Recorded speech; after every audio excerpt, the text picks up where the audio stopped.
Hello there, धनता library के YouTube channel में आपका स्वागत है।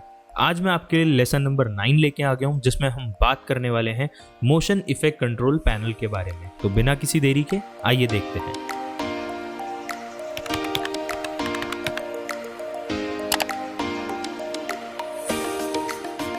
आपको यहाँ पे मेरा प्रीमियर प्रो दिख रहा है। मैंने एक सीक्वेंस रेडी करके 3 क्लिप्स को अरेंज कर रखा है फॉर आज की एडिटिंग के लिए, आज के एक्सप्लेनेशन के लिए।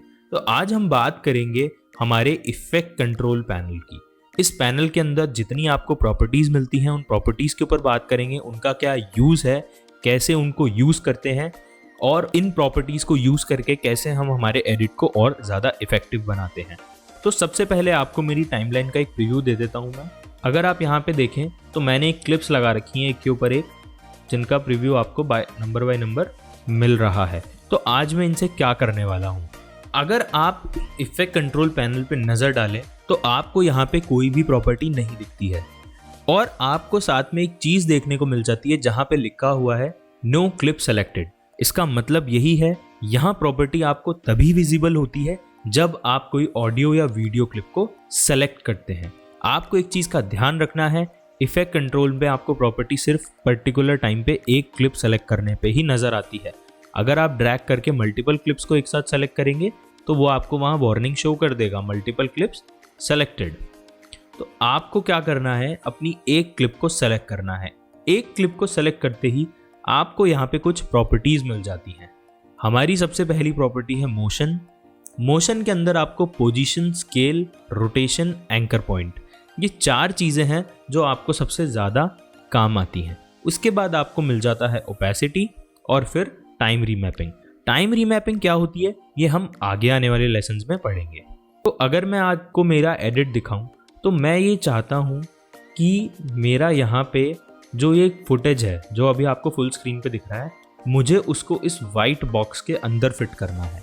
तो वो फिट करने के लिए मैं इफेक्ट कंट्रोल पैनल का यूज़ करूँगा। तो मैं अभी क्या करता हूँ, सबसे पहले मैं मेरी इस क्लिप को सेलेक्ट कर लेता हूँ। तो मैंने मेरी लेयर नंबर 2 को सेलेक्ट किया। सेलेक्ट करते ही मुझे यहाँ पे इसकी प्रॉपर्टी दिख जाती है। तो सबसे पहले समझते हैं पोजीशन क्या होता है। आप अगर मोशन पे क्लिक करते हैं, आपको मेरे प्रोग्राम मॉनिटर पे चारों तरफ एक बाउंडिंग बॉक्स नज़र आ जाता है। इसकी मदद से आप इसे छोटा कर सकते हैं और बड़ा भी कर सकते हैं। ये देखिए, मैं इसको कंट्रोल Z कर देता हूँ। मगर आप ये काम यहाँ पे लिखे हुए नंबर्स के थ्रू भी कर सकते हैं। आपकी जो पहली वैल्यू होती है, ये दोनों वैल्यू आपकी X और Y एक्सिस पे काम करती है। तो अगर आप अपनी फर्स्ट वैल्यू को चेंज करते हैं तो आपकी क्लिप लेफ्ट टू राइट या राइट टू लेफ्ट मूव होती है। अगर आप अपनी दूसरी प्रॉपर्टी को चेंज करते हैं तो आपकी क्लिप डाउन टू अप या अप टू डाउन मूव होती है। ये तो बात हो गई हमारी पोजीशन की। आप पोजीशन पे क्लिक करके भी अपनी क्लिप को मैन्युअली मूव कर सकते हैं। अब हम बात करते हैं स्केलिंग की। अगर हम इसे स्केल डाउन करते हैं तो ये छोटा होता है और अगर हम इसे स्केल अप करते हैं तो ये बड़ा होता है। ये चीज़ आप स्केल पे क्लिक करके भी कर सकते हैं अपनी क्लिप के साथ। ये देखिए, तो आप इस काम को प्रोग्राम मॉनिटर के थ्रू भी कर सकते हैं और यहाँ पे अपनी प्रॉपर्टीज़ के थ्रू भी कर सकते हैं। अगर आप यहाँ पे एक देखें तो यहाँ पे एक चीज़ लिखी हुई है यूनिफॉर्म स्केल। तो अगर आप इसे अनचेक कर देते हैं तो आपको अपने वीडियो क्लिप की हाइट और विड्थ अलग अलग मिल जाती है। यानी कि आप अपनी क्लिप को हाइट वाइज भी उसकी प्रॉपर्टी बढ़ा सकते हैं और उसकी विड्थ वाइज भी प्रॉपर्टी बढ़ा सकते हैं। अगर आप गलती से अपनी क्लिप की प्रॉपर्टी को गलत सलत कर देते हैं और आपको वापस उसे बैक करना है, मगर आप कंट्रोल Z नहीं करना चाहते हैं, तो आप अपनी क्लिप को बैक टू नॉर्मल स्टेट में लाने के लिए इस रीसेट बटन पे क्लिक कर सकते हैं। अगर मैं यहाँ पे क्लिक करता हूँ तो ये देखिए, ये मेरे पैरामीटर रीसेट हो चुके हैं। तो ये आपके ऊपर डिपेंड करता है कि आप यूनिफॉर्म स्केल पे काम करना चाहते हैं या फिर आप अपनी हाइट और विड्थ दोनों को अलग अलग करना चाहते हैं। उसके बाद हमें यहाँ देखने को मिल जाता है रोटेशन। रोटेशन क्या होता है, किसी भी चीज़ को रोटेट करना। ये देखिए, अगर मैं वैल्यूज़ बढ़ा रहा हूँ तो मेरी क्लिप रोटेट हो रही है। आप यहाँ पे मैनुअली भी अपनी डिग्री डाल सकते हैं, जितनी डिग्री पे आपको रोटेट करनी है, और आप स्लाइडर को मूव करके भी रोटेट कर सकते हैं। अब उसके बाद आ जाता है हमारा most important factor, anchor point. Anchor point क्या होता है ये समझाने के लिए मैं आपको पहले प्रोग्राम मॉनिटर को फुल स्क्रीन व्यू में डाल रहा हूँ। अगर आप मेरी स्क्रीन पे देखें तो आपको सेंटर में एक सर्किल देखने को मिल रहा है जिसके अंदर एक छोटा सा डॉट है। तो यही होता है हमारा एंकर पॉइंट। इस सर्किल को आप अपने पूरे स्क्रीन पे जहाँ भी रख देते हैं तो आपका पोजीशन, रोटेशन, स्केल, ये तीनों चीज़ें उस पर्टिकुलर पॉइंट से अफेक्टेड होती हैं, उस पर्टिकुलर पॉइंट से चेंज होती हैं। फॉर एग्जांपल अगर अभी ये मेरा सेंटर में है और मैं इसको स्केल अप करता हूँ तो आप देखिए मेरी क्लिप सेंटर में से स्केल हो रही है। अगर वहीं मैं इसको मूव करके इस कॉर्नर पे ले आता हूँ और मैं अब स्केल अप करता हूँ तो आप देखिए अब मेरी क्लिप एक कॉर्नर में से स्केल हो रही है। तो आई गेस आपको एंकर पॉइंट का रोल बिल्कुल बखूबी तरीके से समझ में आ गया होगा। अगर मैं इसे रोटेशन करता हूँ तो आप देखिए मेरी क्लिप उस कॉर्नर पे से रोटेट हो रही है।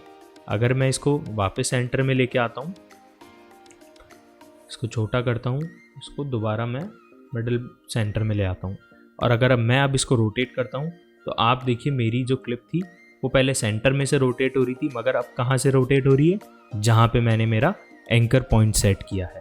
तो एंकर पॉइंट का ये रोल होता है कि आप अपनी क्लिप को एडजस्ट कर सकते हैं कि वो कहाँ से पोजीशन, स्केल, रोटेशन ले।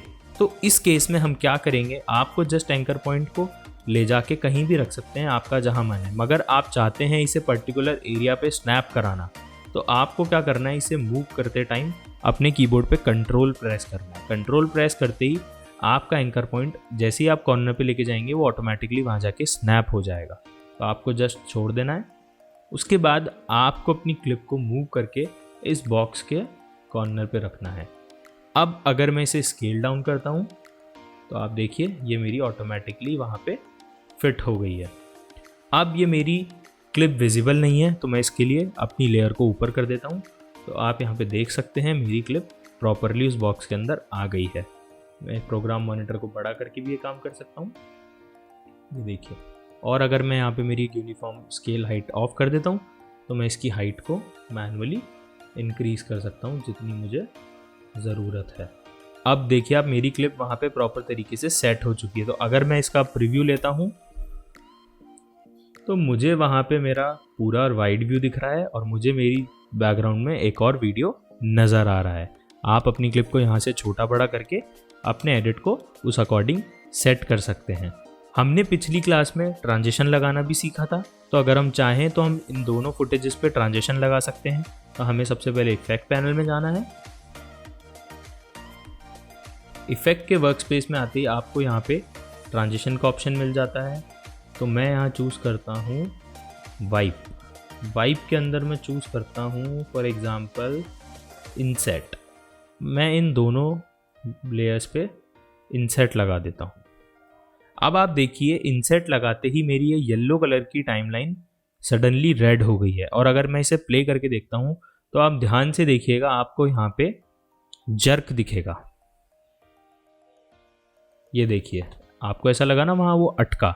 तो अगर आपका ये लाइन रेड दिख रहा है तो आपको समझ जाना है कि आपका प्रीमियर प्रो रेंडर करने को बोल रहा है। और रेंडर करने के लिए हमें क्या करना होता है, हमें हमारे कीबोर्ड पे जस्ट एंटर प्रेस करना होता है। तो अगर मैं एंटर प्रेस करता हूँ तो आप देखिए मेरी ये फाइल रेंडर होती है और वो लाइन ग्रीन में कन्वर्ट हो जाती है। और आप यहाँ देखें तो ये कितना अच्छे तरीके से मेरा इफेक्ट अप्लाई हो गया है। तो मैं इसकी प्रॉपर्टीज़ को भी चेंज कर सकता हूँ, source, border width, border colour. तो मैं इन सारी चीज़ों को, मेरे ट्रांजिशन को मैं बखूबी बदल सकता हूँ। तो आई होप आपको आज के वीडियो में सारी चीज़ें क्लियर हुई होंगी, आपको सब कुछ समझ में आया होगा। हमारे अपकमिंग लेसन्स के लिए, हमारे एडवांस लेसन्स के लिए हमारे यूट्यूब चैनल को सब्सक्राइब करें and don't forget to press the notification bell icon. Thanks for watching.